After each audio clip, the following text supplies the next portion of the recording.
Good morning. Good morning. Hello, my Morning. creep. Hello, my peeps. Hey, Billy. How are you doing? Doing pretty good. Just got done streaming Arena. My Ooh, first stream today. Gonna do it nice. again at 2 o'clock. Ooh, 2 o'clock. You hear that, everybody? How's Robert's table doing? I'm doing great. I'm in the field today, but I'm going to join you from loving New Mexico. Ooh, New Mexico, the land of enchantment. I am enchanted. I bet you are. We're having a good coffee day for sure. So how are you doing today, Tortoise? Oh man, excited. Like I said, I've been working on behind the screen. I was talking about working on a special guest for Sunday, and I'm Nice. excited. And I'm going to make a community post using the thumbnail I'm planning on using and letting you guys know because this guy has a channel and I watched some of his videos and he does some very fun content. I Cool. mean, he has a little more subscribers than I do, but I like this dude or how this person may identify themselves is going to be awesome and have a fun time relaxing with the crew. Cool. Yeah. I look forward to it. Heck yeah. Well, there's a little story about that picture on my green screen today. What's up? They're in Pikeville, Kentucky. They do a hillbilly. Um, what's that word? Like Um, Sturgis? no, it's in Pikeville, Kentucky. Hmm. Hillbilly Days. Hillbilly Days. Oh, they do a Hillbilly Days. Nice. Yep, and it's like they do like a little parade through the town and everything. They have a little music park put up. Mm-hmm. Kids.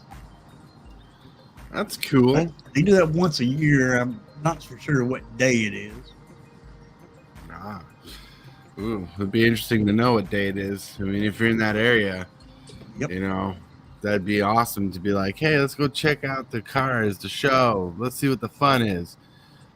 You know, my brain thinks, how much Mountain Dew can we drink? As you as you can tell in the vehicle directly behind me, it's old.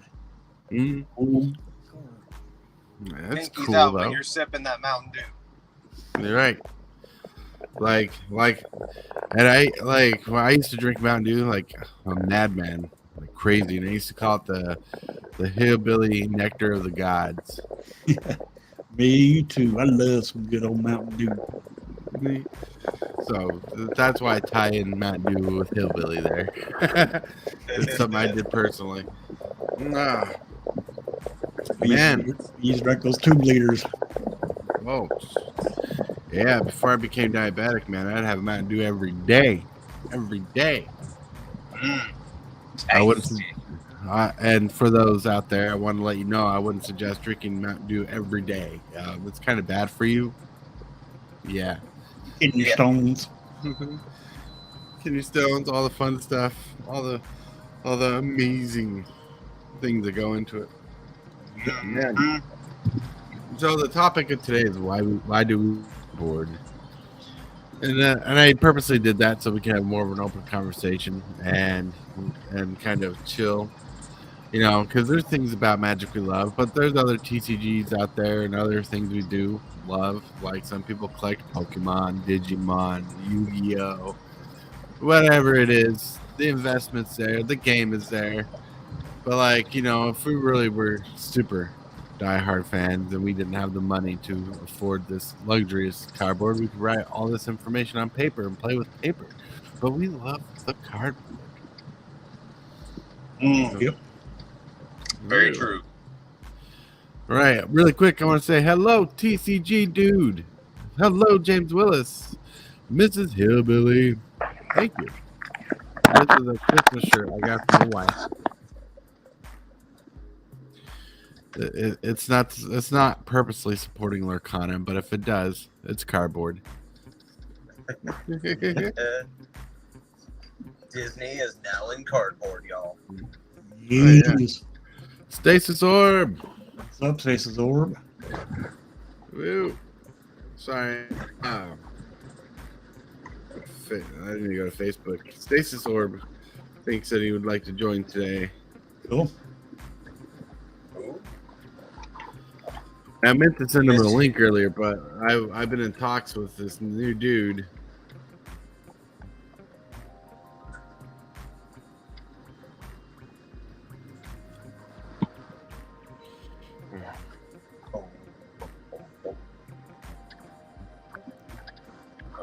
Ooh. All right, there you go.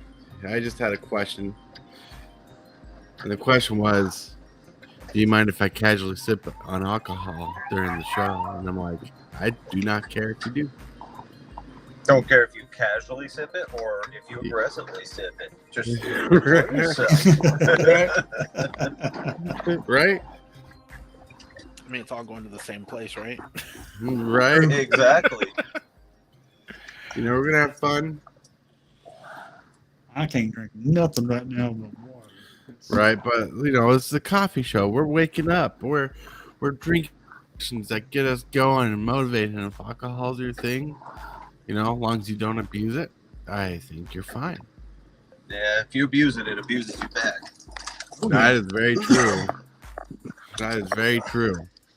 I'm a very lightweight person when it comes to alcohol. So How lightweight are you? let's just say a 5-point beverage can get me drunk in one can. Nice. How long can a 12-pack last you? Oh, a 12-pack can last me a month. Same here. That's why I asked. Meanwhile, I'll just stay quiet. Comment there. As he casually sips the second can. Well, let's see. It's 10 a.m. where I'm at right now, so I should be on my fifth. Right? I'm not that far, but I guess I could be getting there. I mean, whenever I go out fishing, I tend to kill about a 12-pack and a half in just a few hours. Wow. Yep. Dude, I'd be stuttering and tripping over my own feet before the second can. Well, We passed out right in the middle of the water. Yep. okay. It's a good thing tortoises float. Yeah. Tortoises are not water creatures. True. Just let you know that. Well, with me, I know how to swim. I swim like a rock, straight to the bottom. Yep. It's fun. It's casual. But like, man, if like two beers would totally set me down, and I'd be on the couch for hours. Yeah. Mhm. Yeah, that's a few minutes for me. Ooh. So how's Stasis Orb doing? I'm doing all right. Just about an hour and a half before I have to go to work, so figured I'd take some of my free time and jump on in and chat with you guys. Ooh. Chat away. Have fun. It's casual. You gotta be casual if you want to be casual. Yeah, no cool kids here. That's right. No kids at the table. We don't Hey, play Blake, I guess I gotta foosball. leave. It's a nerds only podcast. Thank you. Yep. Nerds only. Nerdsonly.com. Not kidding. Oh my gosh. Hi, my name's Poindexter. Pocket protectors are my friend. Pocket protectors are sweet. I love Yeah. those. My You know, my favorite ride is the scooter. I live my scooter. Yeah, that scooter pushes for days. Hey. I bet I can beat you in a race with my scooter against your car. You know how much of a nerd I am. One time I was looking at pocket protector, like in the early 2000s, just to see if they came big enough so I could store cards in my shirt pocket, like magic cards. There you go. Actually, no, There just you go. stapling a perfect fit to his shirt. Right. Oh, that's funny. Like a while ago, they came out with this shirt that has like LEDs built into it, and you can like put in little graphics designs that like transfer through your shirt. And I'm like, that'd be cool if you could just have magic cards just going across your shirt of your favorite magic cards, just being a dork. Right? Mm. That would be awesome. Yeah, it Right. would. Be different. I don't Oh. know. I don't know what card game it was, but I remember years ago someone made like an entire suit out of either it was Magic cards or Yu-Gi-Oh cards, but it was quite interesting. Well, I've seen it several times done with magic cards, at least in the Facebook post. So you can't be wrong with magic cards. That's Oh, right. for sure. I've So seen like- armors, dresses, like armor dresses. I've seen heavy weapons, like probably light for magic cards, but heavy weapons made out of magic cards. It's crazy what people will do with their extra draft shaft. Well, bust out my Magic Card 50 cal. Watch out, y'all. Yeah. Oh, I want to say I had so much fun last night trading with you, Robert. Oh, yeah. Oh yeah. So Robert last night bought some packs from DJ to give away on stream, and of course the Tortoise happened to win one. And I say of course because I seem to have this stride on DJ stream. Yeah, you do. Then I got the Moonshaker Cavalier. Now the Moonshaker Cavalier was neat, and I would use it if I had it, but Robert pulled some blue cards that really piqued my interest. And I'm so used to these cards being expensive, but they were cheaper because of the reprints. And I'm like, hey Robert, would you trade this card for that card and find out this Cavalier is like a $20 card and this card's a $2 card? And Robert said, that's not fair. He says, that's not fair for you. I'm like, that's fine. You got a blue anticipation I want. I'm like, you can throw that in. He's like, that's like $6. I'm like, come on. These are 2 blue cards. And eventually I had to talk Robert into saying, hey man, you basically packs. The pack I'm trading you is a card that you just bought. I'm like, I don't care if I'm losing out on the trade deal here because you paid for these cards. So really you're just shifting through your own value here. Yeah.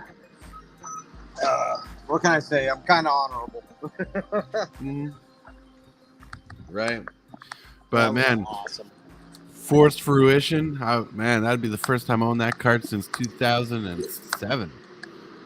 I believe that's the right time frame. But I want a Forced Fruition. In fact, Stasis Orb is the person who got me interested in blue. And Forced Fruition, he used in a deck before. And it pained me to draw so many cards every time I cast a spell. The tragedy. It was a tragedy. But I love drawing cards, so I'm going to put it in my draw deck. My choosing deck. Then I got that. Then I got the Leyline of Anticipation now. Ooh. I'm just gonna replace that with the special art in the Chilean deck, because the Chilean deck is the deck I'm trying to bling out the most. It's just because it fell that way as I was building it. I wanted to increase the bling of the deck, because we love cardboard here. And and because I got a Vidalcan Orrery in that deck too, so ooh, fancy. Got that when I went to Utah this last time and visited Jamie at the card shop. Very awesome. Mhm. Very awesome. Love Mhm. Chilean. That's such a mean commander. Yeah, I don't run the Cheerio style deck. Like I don't run the 0 casting creatures to get his triggers, but I do run a draw heavy centric deck. So I just want a deck that could mill myself out. Like I should honestly find place for a Laboratory Maniac or Jace, the Wielder of Secrets or whatever. The if you have no library cards, you win the game. Oh 'Cause, yeah. that happens a lot. Dang, I have that'd be copies awesome. of them. I just get too excited with playing big stompy stomps because James Willis can tell you how much Tortoise loves stompy stomp creatures. Dinos rock. Dinos. Well, I don't know the name of the card, but it's green. It's in. Just came out in Wilds. Let you tap 1 mana for like 3. I mean, 1 land for like 3 mana. That's the Virtue Basic. of Strength, I believe. I know it's one of the virtue cards. Virtue of Mania. Yeah, Virtue. Yeah. That sounds awesome. There's a lot of spice in Wilds of Eldraine. Like, how much power creep are we expecting to see this year? A lot. Yeah, I agree with Robert. The way it looks, there's going to be a lot coming out. Ooh. Yeah, I've already seen some of the brews and stuff that top tier players are playing. It's just like, man, this set's kind of crazy. Has a lot of good stuff in it. A lot of good stuff. Let me guess. One of them is fairies. I don't think fairies is there yet. It's almost there. I think with a little bit more help, it'll get there. But I mean, it's not what fairies used to be, but it's close. Do you think fairies could see a resurgence in modern with this set? It can help, but I don't know. Modern's pretty fast. I feel like fairies just kind of, because everyone was like, you know, when modern, way back in the day when modern first came out, everyone's like, oh great, it's gonna be fairies all over again, taking over the format, and it never did. So Right. it was a competitive deck, but it wasn't like, you know, it wasn't a dominant deck, because you have to understand the power level of fairies was strong when it was in standard, so it's no longer in standard and has all these better cards that are more powerful. You know, I think the only deck that really would have like shined in mod or would have dominated in modern if they hadn't like made the bans that they did, probably not. I don't know. Would have been Cobblade. I don't know if they played around when Cobblade was around, but that was an annoying time to play that format because you either played Cobblade or you lost. Like that when the Pro Tour is 90% Cobblade, you're just like, you've got to be kidding me, dude. Like, it's just a dominant deck, because, you know, having multiple ways to shuffle away all your cards with Jason White Sculptor, like you're like brainstorming, put your crap cards back, play a bird, shuffle it all away. There was so much value, and you had what's her name? The 2 mana. Oh my gosh, Stoneforge Mystic. Stoneforge Mystic with Batter Skull. It was just so degenerate, man. Stoneforge Mystic. Still a card I need to get, but still a fun card. It was pretty persistent. Oh yeah, for sure. I mean, turn 3 Batter Skull is no joke. That's ridiculous. Right. Yeah. Good morning, Dick Lawson. Good morning, Dick Lawson. For sure. Yeah, Cobblade was, I think, in my opinion, the most degenerate standard period of time ever. Yeah, I love that they banned Jace the Mind Sculptor and Stoneforge Mystic after a year and a half of its terror on standard. They banned it the last like 3 months of the format. Then they have the nerve to make modern decks with Stoneforge Mystic, and they had to unban Stoneforge Mystic just for that deck. Oh, for that deck. It wasn't modern, it was standard. That was when they built the competitive standard decks, and as long as you kept the deck list exactly as it was, you were allowed to play Stoneforge. This is so dumb. Just ban it. It's not like just. It is what it is, you know. That deck didn't come with a Jason Mind Sculptor, so. Right. I think to history right now, I think the fastest banned card was Memory Jar. Yeah, Memory Jar was. It got banned before it came out. It got banned at the pre-release, if I recall. Wizards banned it like almost immediately. You realized how broken it was. They were like, "Oh, yeah, this card needs to not be a card." But it's like, but we already printed it. Oh well, it's banned. D. Lawson says he survived Combo Winter back in the day too. Yep. Yeah, and then they go 2 sets later, go ahead and release Masticore, and like, oh, that's not a problem. Not a problem creature at all. It's still my favorite creature. Masticore. I don't know. Years later, I think it was in like 10th edition. There was There was what was it? Razormane Masticore, the one that dealt like 3 damage to a creature. Oh Yeah. yeah. When you discarded a card. That card was the death of the Elves deck in Standard back when fairies and elves were like top tier in Lorwyn block. Didn't that come out? And there muted? were no answers to the Masticore whatsoever because Yeah. you couldn't terror it because that was the main removal. There was the blight card that like gave a creature +3/-3 for 2 mana. That was a tribal changeling spell. And there were no answers for it, and it was so. It's funny too because that's when I actually got into the competitive scene. It's actually started with elves, and that competitive group that was at that shop that Derek and I went to all the time. They realized the higher end players realized that I wanted to play competitively, so they were like, "Oh, you got a competitive deck," and I was like, "Yeah, I built a competitive deck." And they're like, "Well, you should play with us so we can play test and everything like that because we got a GP coming up and we want you to help us out and we can help you be a better Magic player." I was just like, "Oh, okay." Next thing you know, I jumped on that train. I will say though, one of the things when I switched over from casual play to competitive play, it really does ruin that casual way of thinking when you're building your decks. Like years ago, like I said, when I first started Mercadian Match just hit the shelves. At that time, it was a very small group of friends I played with in middle school, and no, it was freshman. End of middle school, freshman year. And we would build decks to just beat our friends' decks. It wasn't about playing against in big tournaments or anything like that or being like the best player.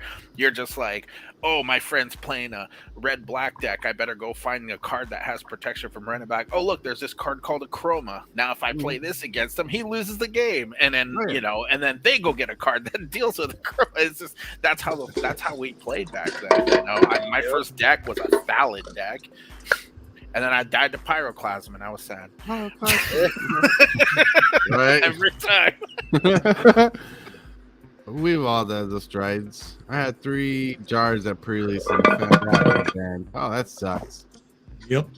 But like yeah, there's definitely a difference between a standard casual deck compared to a competitive deck, because like a lot of people wouldn't know this, but Stasis Orb is the reason why I learned to build good decks. I went through the Argos training of getting my ass beat by him so many times, you know. But that's what it takes. But he helped. But he helped me learn about the importance of removal, what kind of removal to look for. He taught me how to look at like the set lists of sets, to pick out the best cards of the sets and engage them against other tier decks. He taught me the importance of evasion and the kind of evasion we want, like, you know, and how to think of evasion, not just only flying, but trample the form of evasion, so with direct damage. And it's crazy. Then he also taught me the importance of drawing, because you believe it or not, I used to be a blue player who didn't like drawing cards. Like, I didn't like cards I drew, and it was stupid because I was stupid. Like, why would I waste my turn drawing some cards when I can just be playing something that I can just attack them? Like, yeah, right. But like, it's like, no, you need synergy. Blue needs to keep going. Like, you will fall behind if you're just like land 1 drop, land 2 drop, land 3 drop. No, you're going to die. Yeah, I did not understand tempo at all back in the day. When he's playing what is that? Coral Merfolk on turn 2, just a vanilla 2/2. Hell yeah. With no Merfolk synergies, just the 2/2. Get him. Funny story about Coral Merfolk. I actually have a good one. This was, I think this was after Derek had taken off, but had left Utah, I do believe. But when Jamie at his card shop did a pack war event, and I think Carl Merfolk's a 2-1, by the way, not 2-2, but either way. I played Carl Merfolk on turn 2, and I was just attacking my opponent, right? He refused to block. He had like a 1-1 on the bat. I think he had like a Lamb War Elf, and then he had something else, but he just refused to block it. And I got in for like, I think it was like 12 damage. And then he ended up dying because I ended up playing some big dumb thing and ended up like beating him. But I was like, dude, why didn't you block the Carl Merfolk, dude? You had 2 creatures that could have easily just traded. And he's like, well, I could have used it on better creatures. Dude, it did 12 damage. This 2 dropped in 12 damage, dude. He's like, I also had a shock in my hand, too. I'm like, oh, my God, this is... At what point do you just accept the fact that you're going to have to trade with this card? Like, you can't just let it just keep hitting you. Right. That was actually before I left Iowa. That was before I left Iowa. That happened like, I was there because I was playing with my janky cube while you were drafting or something, I believe.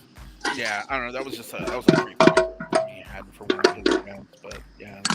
But one funny story with Stasis Orb, right? One funny story, right? So everybody knows what an Arbor Elf is, right? Oh yeah. The elf that taps to untap a forest card you control. Yeah. Yeah, I used to bitch and complain that it was not as good as Lionware Elves, and I hate Lionware Elves. I mean, I hate Arbor Elf because if you don't have a forest, it is effectively just a useless 1-mana 1/1 vanilla creature. And Andrew's like, well, it's still a good card. It's still a good card. He says like it still taps and it still gains you that land advantage that you want. Well, I had this big conversation about it. Like, between a Lionware Elf and an Arbor Elf, I think they should just reprint Lionware Elf and use that. Well, one day, Andrew was in a predicament where I think he was drafting from a cube and he had an Arbor Elf and someone destroyed his only forest. And Andrew says out loudly, damn you, Derek, you're right. There's a time when Arbor Elves just suck. Yes. Yes. Yeah, it was I think it was I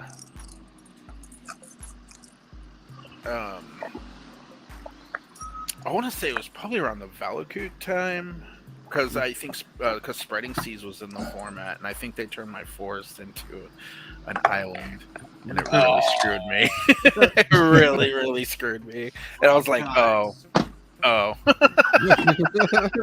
Well. Well, Arbor Elf's still a good card. It's just one of all the 1-drops that can accelerate you are yeah cards regardless. I mean, look at the power level of them now. Now they're rare. and it's not even a good kind of rare. It's like add 1 color, like that new one. What's that one? It taps to add a colorless, or you can tap it to add like a mana of any color to play a legendary spell or whatever. The Halfling. Yeah. You're looking at that card, and you're just like, man, you are such the worst birds I've ever seen in my entire life. Right. Like, I know I got a copy waiting in my pile at DJ's patch because I won an auction and I was just helping out a friend because the auction was to help out a friend get into an apartment. And Delighted Halfling, I'm like, that card is janky. It's only like, I think they made Delighted Halfling just go into the Jodo the Unifier deck because it's the only place it really fits well. Yep, exactly. Mm-hmm. And Prime is wondering if Robert's building a tool shed in the backyard. No, I am at one of my gas stations. Just finished calibrating a pump, Prime, actually. You should come join. Calibrating. Damn. And for all of you watching, I want to thank you for liking the stream. You are awesome. Thank you for engaging. Oh, damn. State of New Mexico. New Mexico. What is it? Man, where I was born in What? I got stranded in New Mexico with Chase. some years ago.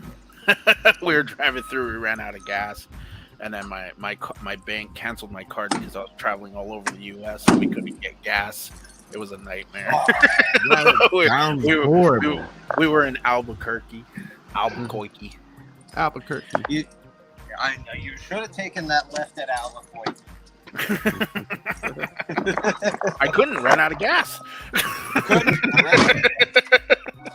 Yeah, that was awful. We had to call it because we were working, and we had to call our boss and be like, "Hey, dude, can you transfer us some money so we're not stuck here? We're literally in the middle of nowhere." By the way, what's up with New Mexico's slogan, "The Land of Enchantment"? Because I only saw a bunch of dirt out there. I don't know what enchanting land is out there. It's a fancy lie just to draw people in. They think that it's going to be gorgeous, and then they come over here and like, what the heck is that? Yeah, that's it. That's the whole reason.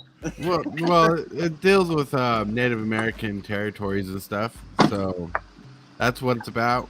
There's a lot more into it. Oh, for sure. I'm pretty sure the whole understanding. It's as important as like people get a laugh when I say seagulls are the state bird of Utah. People That's like, not even a seagulls? joke.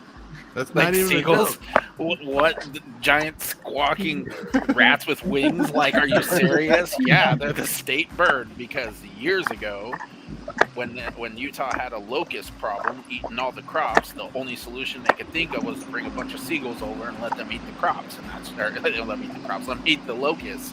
Hmm. So that's what they did, and because of that, they became the state bird. Which is funny because like, you think about that in like modern times right now. Hmm. I was just talking about this the other day with one of my coworkers. I was like, if a bunch of bugs are eating crops and someone brings over a bunch of birds to eat the bugs, that's not going to be like a revolutionary thing. That's not going to be like something they're going to be like, yes, we shall select the state bird as this for doing that. But it's just like, it's just different times. It's really weird.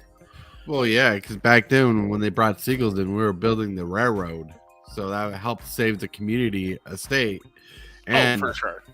Something important. Even though railroad is not as important. Well, it's still important, the railroad, but it's not as vital to the growth of the U.S. as it used to be. No, because, railroads used to be the, best way to transport goods and such. And it's still one of the best ways to transport. They're for sure. It still is, yeah. Absolutely. Mm-hmm. Like, it's still used. I literally have railroad tracks that are used every single day, right down the street from where I live right now. So right. So, Stacy, Prime gets a very important question for you. Yes. Who's going to eat the birds then? Me. Who's going to eat the birds then? Well, me, I'm on my way. Well, don't go to Utah to kill seagulls. You will go to prison. Preacher. Only if you get caught. Right. All right. I'm going to step away for a quick minute to refill my coffee. I'm going to blow Hillbilly up. Hillbilly has a face. The rest of us don't. Yeah. Let him fill the show for a minute. What's up, everybody? What's up, Hillbilly? All right. Soon I'll be back in my truck. Sorry about the background noise. I didn't know it was going to be this bad. He's at a construction site. He's James Willis. I could tell all kinds of stories about Preacher. There we go. In my truck. Jeez, I didn't know it was going to be a construction site. I just had to come calibrate a dispenser. Holy cow. Mm. Now I get to drive back to my office and do paperwork. Yay! I just noticed this truck behind me. It's got a bird house on the hood of it. Why not? Can you think of a more hillbilly thing? Exactly. Oh, I can think of one. You got to have a chicken coop in the bed.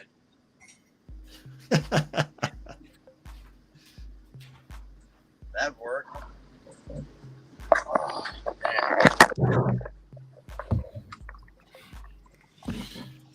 I've been all over the states.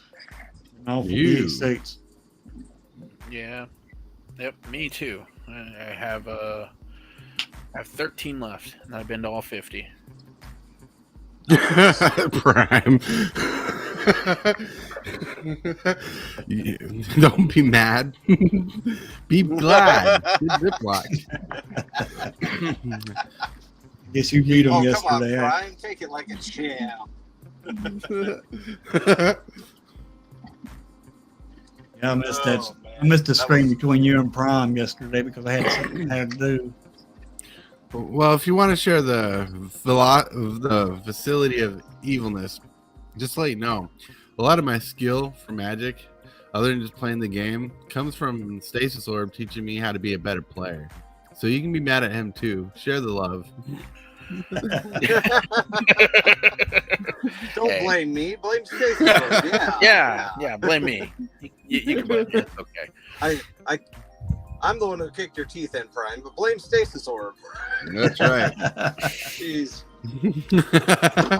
I was pretty famous in Southwest Iowa for a few years, Preacher. That was pretty awesome. Yeah, I'm pretty sure you were an epic player. Nice. That's my Magic story. I will, That's my Magic story. and I'm sticking to it. Drop kicking a 600 count box of cards clear across the street. Ow. That hurts. Really. It's all basic lands. Don't So- break a toe. You guys want to hear a funny story? When I used to go to GPs, I would always sit next to LSV because our last names are both start with S, and so I'd always sit next to him, or he'll be across the table from me. And we went to GP Portland years ago, and it was sealed. And I looked down at my sealed pool because I don't know if you guys are familiar with GPs or anything, but when you open a sealed pool, you have to write every card that's in your sealed pool and then alphabetize it, and then it gets passed around the table to someone random. Well, since me and LSB are at the end of the table, we would just swap back and forth to see who would get whose sealed pool. Is quite funny. As a matter of fact, the sealed pool did just off of that, the sealed pool that when I beat LSV at that GP, it was his sealed pool I beat him with. That he wrote the whole article about. But anyways, okay, so back to the other one in Portland. And I looked down at my sealed pool, and it just had no synergy. It had no like way to like function. I had to build like this janky, like as best as I possibly could. And I was trying to figure it out, and I'm like, dude, this sealed pool is ass. And LSV looks up and he's like, oh, anybody can make a deck out of anything, you know. You should just, well, let me take a look. And he looks at my cards and he's like, oh, your sealed pool is ass. I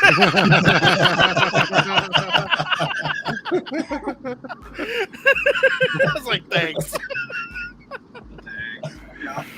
Oh man, I think that kind of reminds me of some of the people who got the sealed packs from the Gate Crash set when they did the seeded pack, and Oh, yeah. there was a couple people who got ass pulls, like no synergy. That even their seeded pack sucked and didn't help them at all. If you don't remember, people in chat, that what a seeded pack was, it was a pack that was seeded to give you an advantage of staying in a certain color in your seal pool. Yeah, And Wizards kind of messed up because they couldn't control the randomosity of the packs.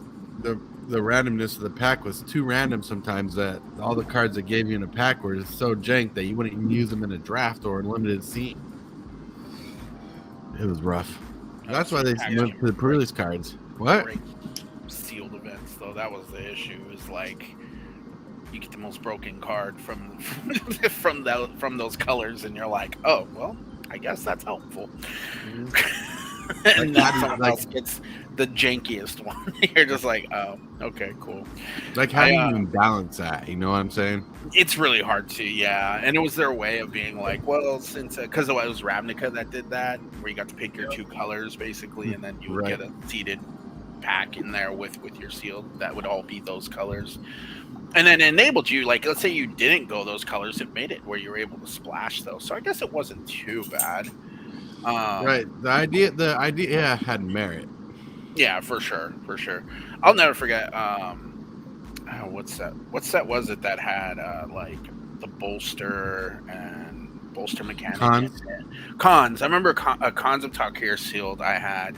I like everyone determined that I had the best sealed deck, and probably I'd say I have to agree because I ended up getting a double Anafenza, the 2-mana one, the 2 white one that lets you bolster whenever a creature enters the battlefield, and then I got Monastery Mentor, and then I got like 3 pacifisms, and the deck just destroyed so many people. I had like, I think it was somewhere along the lines of like 9 1-drops and like 6, 7, 8 2-drops, and then the rest were just like either removal spells or create token spells. It was ridiculous. My Monastery Mentor just got out of hand, and Anafenza was getting out of hand, and I ended up losing a game, and come to find out like the next day, because this was at Jamie's shop, and Jamie told me, he's all like, so you know that guy that beat you? I was like, yeah, his deck was ridiculous, but like I still feel like I gave him a run for his money because I won game 1, he lost. I lost game 2, went to game 3, and he beat me.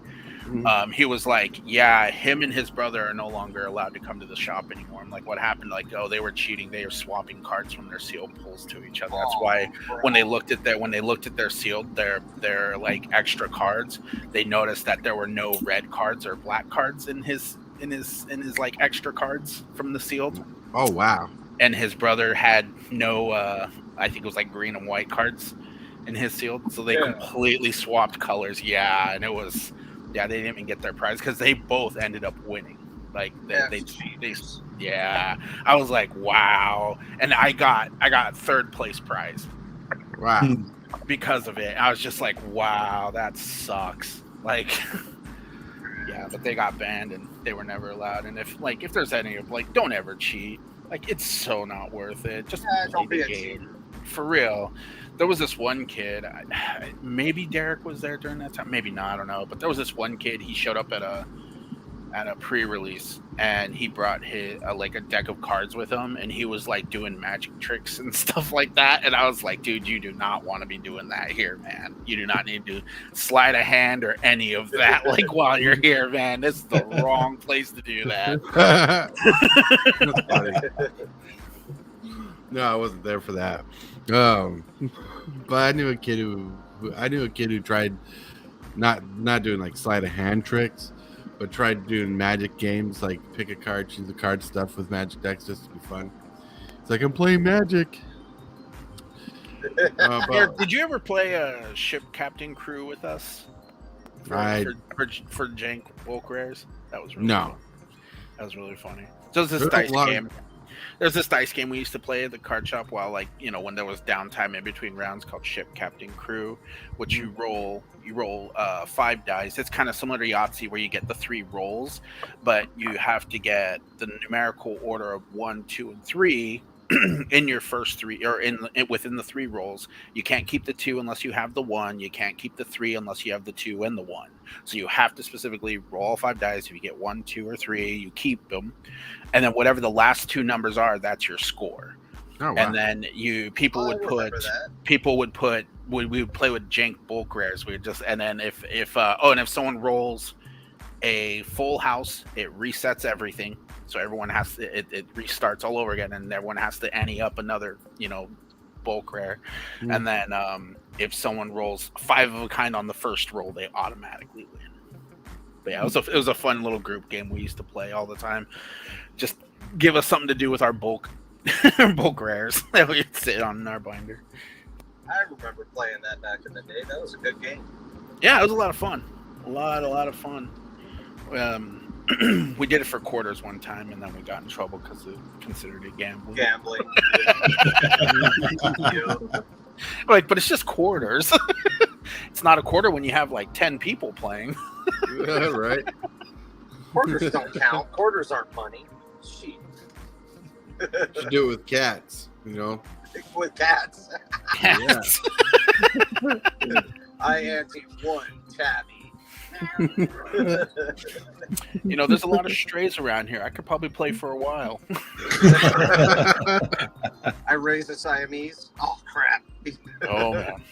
Are you sure you want to put that in the pot? That's worth something. That's worth Mhm. something.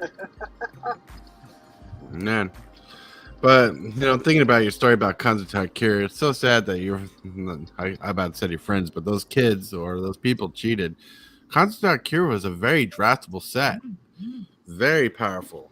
There was no need to cheat like that. And the set was built to draft in any color combination, basically. It was really good. Oh, it was really, really solid. It was a land spoiling set. It just let you build whatever you wanted to build. I mean, let's not sugarcoat it. It was mainly just Siege Rhino. God, that card. Dude. Best card ever made. Wizards is scared to reprint that. Yeah, Siege Rhino is insanely powerful. Oh my god, that card. I was so tired of that card when it was in standard. I was just like, man, I cannot wait till Siege Rhino just goes away. The card is so ridiculous. It was like as impactful as Doran was. Huh? Well, Siege Rhino is not that powerful as a format killer anymore. Oh no, for sure. But I'm just saying, if it was in standard right now, oh, absolutely, it's great in standard. It's great in a very limited format. Yeah, absolutely. Oh yeah, it's not modern or anything.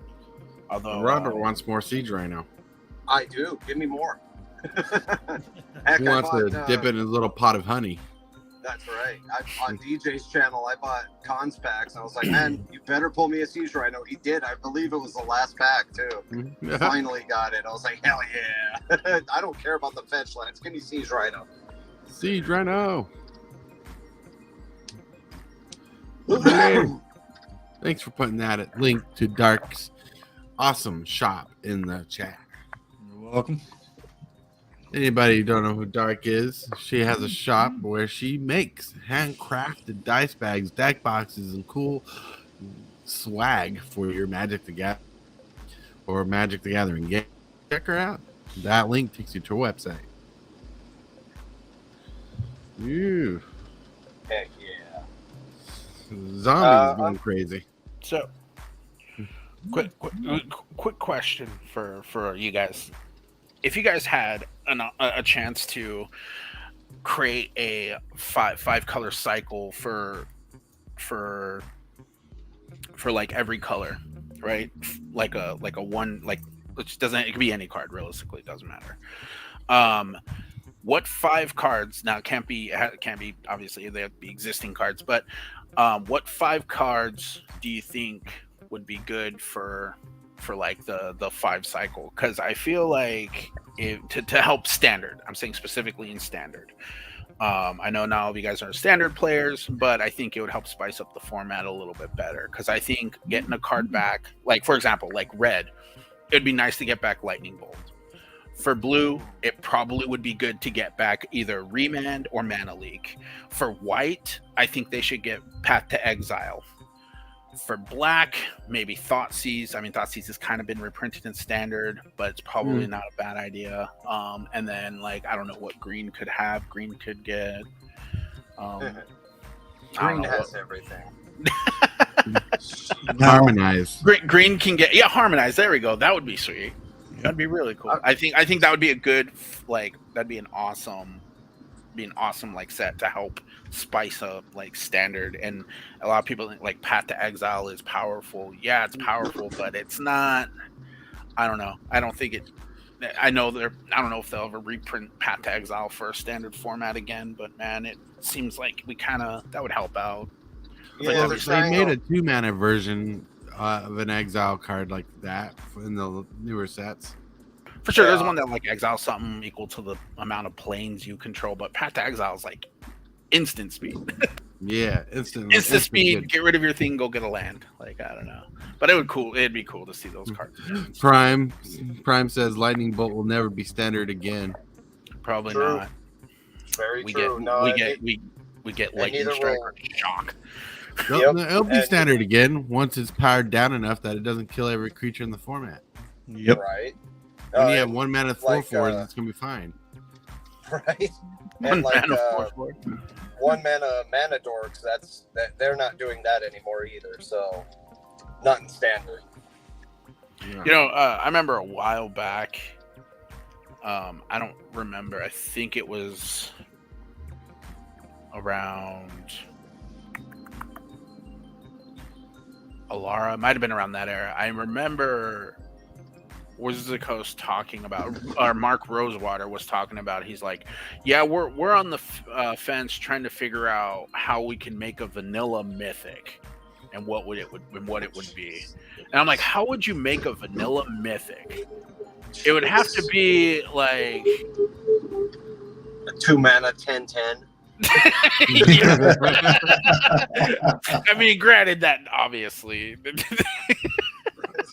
Like, come on. like how would it like?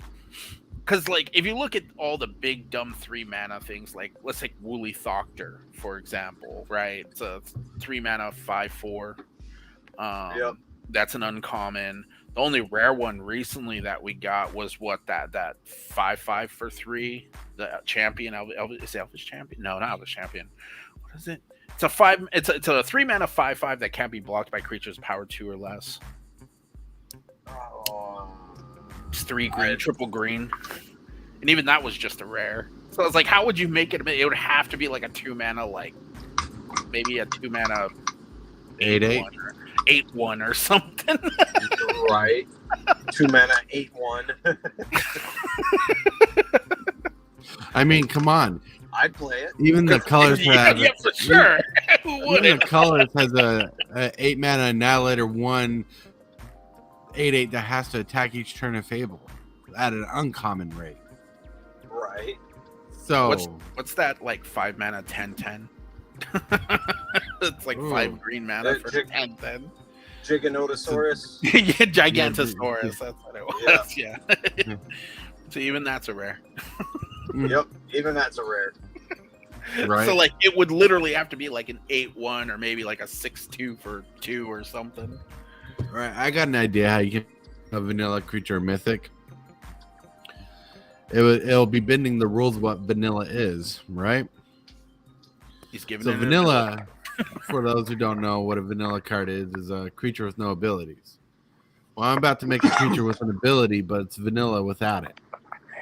So you have a 3-mana 4/4 that has pay 3 mana, transform this card. That's the only side that's vanilla. That except that ability. You're transforming the card. Then the card flips. And now it's a big 10/10 creature that's vanilla. There you go. Those are mythic. be a transformed. Drink them if you got them. There's your mythic. Had it been the rules of the transforming ability. Transformer has always been the rule. Just give me my 3-mana 8/1, the worst ball lightning ever printed. 3-mana. Oh man, I played Ball Lightning back in Stronghold days. I miss those. Oh days. yeah, ball lightning is dumb. That was amazing. You're like 3 mana, deal 6 damage. Like deal. And then I'll fling it at you for an additional 6. You take 12, and then you're dead. Right? Then they made Lightning Skelemental later on just to make a Rakdos version. Uh-huh. Gosh, what was that 2-mana 3/1? Not Spark Elemental. Spark Elemental. No, I the think other it one. was. No, the one that has Unearth and costs the same. Oh, Lightning Elemental. Lightning Elemental. That card was awesome. I love that card. That thing so was good. a beat stick. It really was. It really was. Oh my goodness. Good times. Oh, for sure. I think one of my favorite. The last time I actually truly had fun in Standard, like where I really enjoyed going to card shops and playing in tournaments and stuff like that, and was back when there was that red green deck from what's that was Domri originally from Domri Raid. Oh, sorry, I was wrong on the name. It was Hellspark Elemental, not Lightning Elemental. Okay, yeah. Gate Crash. Gate Crash. Yeah. So you had cards like you had the Shaman, the 2-mana Shaman that adds a red and a green, Burning Tree Shaman. Burning Tree. You had Strangleroot Geist. You had what was it, Stringaroo Geist. You also had Flint Hoof Boar, which I missed that cycle of cards. Those were really fun to play Those with. were But good cards. It was cool to see Flint Hoof Boar actually see standard play. And then you had because I just remember going turn 2, you were like Burning Tree Emissary, or whatever, Burning Tree Shaman, and then you would just play a Flint Hoof Boar off the end of it on turn 2, and you're like, go. Your phone's like, oh. But like, and then like Domri was so good in that set because you had the Blood Rush cards, you had the Gore Clan Cyclops, which gave like +4/+4 and trample when you discard it, and you would just beat the crap out of your opponent on like turn 3. They're just dead. You're just like, yep. And Domri Raid was so powerful in that format too, because your creatures were your spells. So Domri Raid always drew you a card more times than not. And Blood Rush was such a good mechanic too. See, and you were playing that deck, and at the same time, I was playing Jeskai, Geist of St. Trapp, Revelation. Yeah. That. And was it because Blue White was very popular around that time? I remember because I went to play states that year, and I went to the tournament and saw that a lot of people were playing Blue White, and I was like, shockingly, it's a good card against this. There was a 4-mana 4/4 flying dragon that had haste, and then at the end of your turn you would have to return it back to your hand, because the blue-white deck only had sorcery removal. It had like Detention Sphere, the Claw Rampager, Gore Clan Rampager. It's the Blood Rush +4/+4 and trample. And then they had what was it? Supreme Verdict was in the format too. So all their removal was sorcery. So they couldn't deal with this 4/4 flying haste that was just smacking them every turn. It was really funny. And my buddy's like, dude, that is such a sideboard tech. He was ecstatic about it. Just out of nowhere. This dollar jank rare that I was just like, this card actually is pretty good against this deck. They can't do anything about it. It's like all your removal sorcery, bro. Yep, you had to absorb it. That was the only way around it. And I remember people mana leak. Oh yeah, nope. I remember because what was that one centaur, the red-white one, that whenever it's dealt damage, it deals that much damage to any target.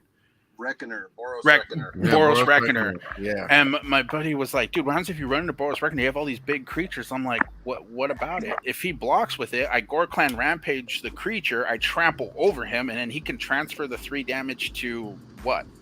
Like back to the creature I just pumped, and then kill it after it's already dealt the 8 damage? Like what?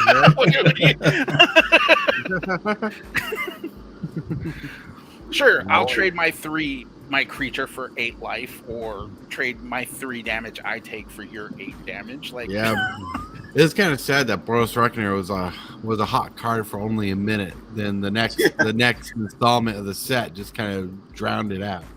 Yeah. Yep. It did. Yeah, Boros Reckoner really fell off the wagon there. Right. There's a lot of still cards playing today. Oh, for sure. It's a great limited card. Like, there's cubes that still run it because it's that good. It's not a terrible card. Right. I still play Stuffy Doll. Stuffy Doll. I remember. I remember before Gideon Jura came out back in Ravnica. Not Ravnica. Oh my god, my sets are old. Rise of Eldrazi. Rise of Eldrazi, golly. Baneslayer Angel was the 5-drop. Yes. She was like the #1 slot for the 5-drops. And then Gideon came out, and she went from her like $60 price tag down to a freaking $20 price tag. Yeah. And so many people got burned. They were buying them at $60 a pop. And then Gideon's the $60 card. Gideon Jura was so annoying. I hated that card. Oh yeah. You played that card. He hated it. He played it. Everyone who played competitive hated Gideon and still played him. I played Valakut around that time. and the card I would sideboard in against that deck was Gaia's Revenge, because they literally had no answers for it. 7 mana, 8/5 with haste that can't be targeted of non-green spells. Man, that card was ridiculous. Guys, I remember when you played to run the stupid anthem to make it good. Guys, anthem, because it was like what 5. It was like a 5. 9. No, you're thinking of you're thinking further back. You're thinking about what's that card called? Yeah, you're thinking of you know who used to play that deck? You know who played that deck? Martin played that deck. He played. I don't have fun memories of Martin, so yeah, it's all good. He played that green stompy deck that everyone played. Mono green block 8/0 with Groundbreaker. Behemoth or something? It played no Groundbreaker. It was the green ball lightning. Yeah. And then it played that Uktabi Drake, which is the 1 mana 2/1 haste with echo of like 2. Mhm. It played I can't remember. It played that fairy sprite that lets you like turn a forest back to your hand to untap a creature or something like that. Right. Yeah. And then it played Gaia's Anthem, which is the glorious anthem, but for green. And then it would like pretty much just beat you down. Like it was like a red deck, but green instead. It was very weird. And it played what was that card? Loxodon Warhammer.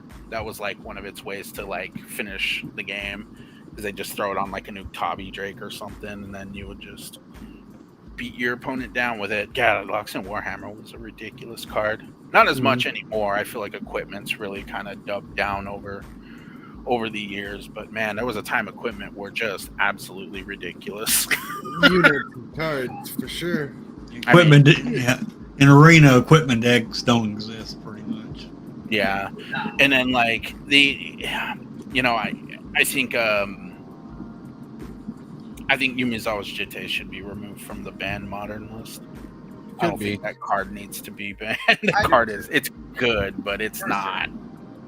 Yeah, it does a lot, but it takes so much work to get it to go now. Like, who would have thought dealing damage is very difficult to do nowadays in Magic? Right.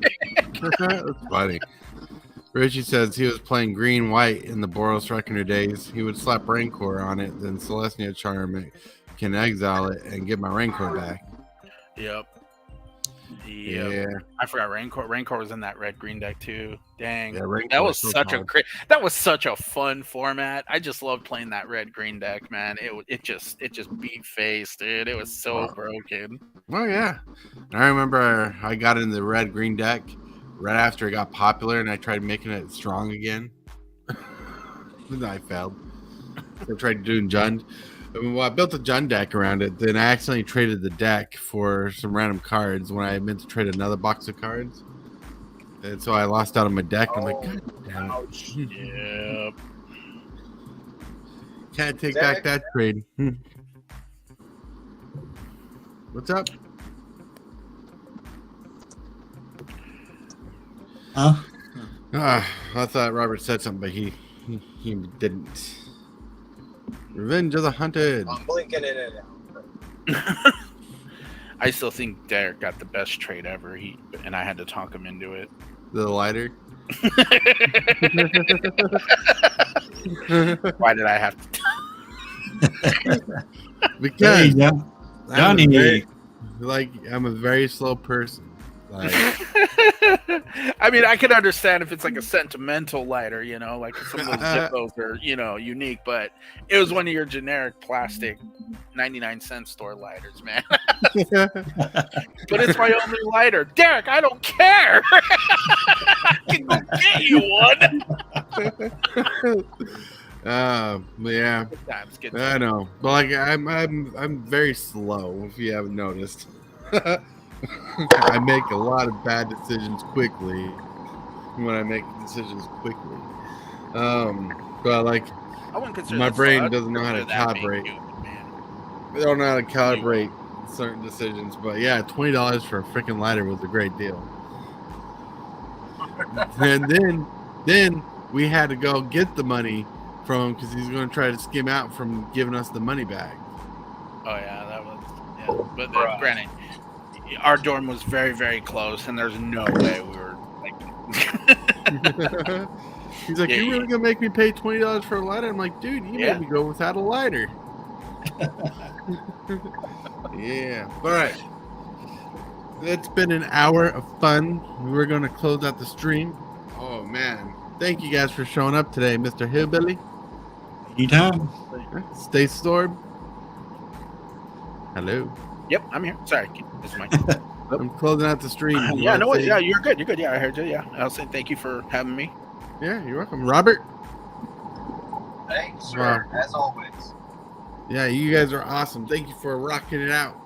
You guys have a wonderful time. And today I'm going to end the stream on. You look terrible. All white and tired and old.